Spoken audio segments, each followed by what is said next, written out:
Halo, shalom saudara-saudara semua. Saat ini saya mau share sedikit mengenai pengalaman saya bersama Tuhan. Saya sadari sebagai wanita, saya tuh memiliki kelemahan di mata, yaitu kadang suka shopping. Apalagi dengan kemudahan kita, dengan adanya marketplace, segala macam, bayarnya bisa dari rumah. Nah,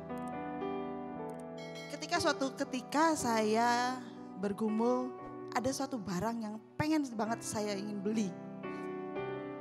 Waktu itu suatu tas branded dengan harganya yang lumayan. Waktu saya mau beli, entah mengapa saya ingin bergumul dulu dengan Tuhan. Saya tanya Tuhan, boleh gak sih saya beli tas ini? Ternyata ada suatu pertanyaan yang menggelitik hati saya ketika Tuhan berbicara di dalam hati saya. Lina, kalau kamu membeli tas ini, apakah tas ini membuat kamu hidupnya menjadi bahagia? Dan suatu pertanyaan kembali yang datang di pikiran saya adalah, kalau saya membeli tas, berarti ada beberapa tas yang menggelantung, istilahnya saya memiliki koleksi yang lain. Apakah dengan tas-tas yang itu mengubah niat saya, hidup saya, bahkan motivasi saya? Saya dapatkan di Matius 6 ayat 19 sampai 21, firman Tuhan mengatakan, janganlah kamu mengumpulkan harta di bumi, karena di bumi mengengat dan karat merusakkannya dan pencuri membongkar serta mencurinya.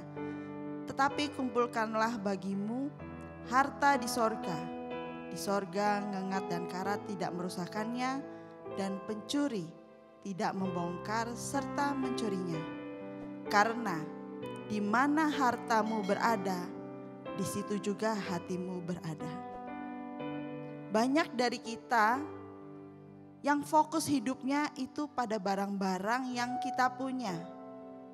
Kita suka belanja, kita suka mengoleksi, bahkan dengan adanya media sosial, kita kadang memamerkan barang-barang yang kita punya dan menjadikan barang yang kita pakai sebagai identitasnya kita. Di dalam suratnya kepada Timotius, Rasul Paulus menyampaikan soal dampak positif dan memiliki kepuasan diri, yaitu di 1 Timotius 6 ayat 6 sampai 8. Jadi, benda-benda mati yang kita koleksi itu sama sekali tidak menentukan identitasnya kita. Inilah yang Yesus sampaikan di dalam Lukas 12 ayat 15. Berjaga-jagalah dan waspadalah terhadap segala ketamakan. Sebab walaupun seorang berlimpah-limpah hartanya, hidupnya tidaklah tergantung pada kekayaan itu. Dengan kata lain, kita tidak akan mengalami kepuasan sejati dari apa yang kita miliki atau apa yang kita beli dan apa yang kita sudah belanjakan. Kita tidak akan menemukannya dengan cara ikut-ikutan dengan teman, atau kita panas ketika melihat teman kita, tetangga kita membeli barang sesuatu.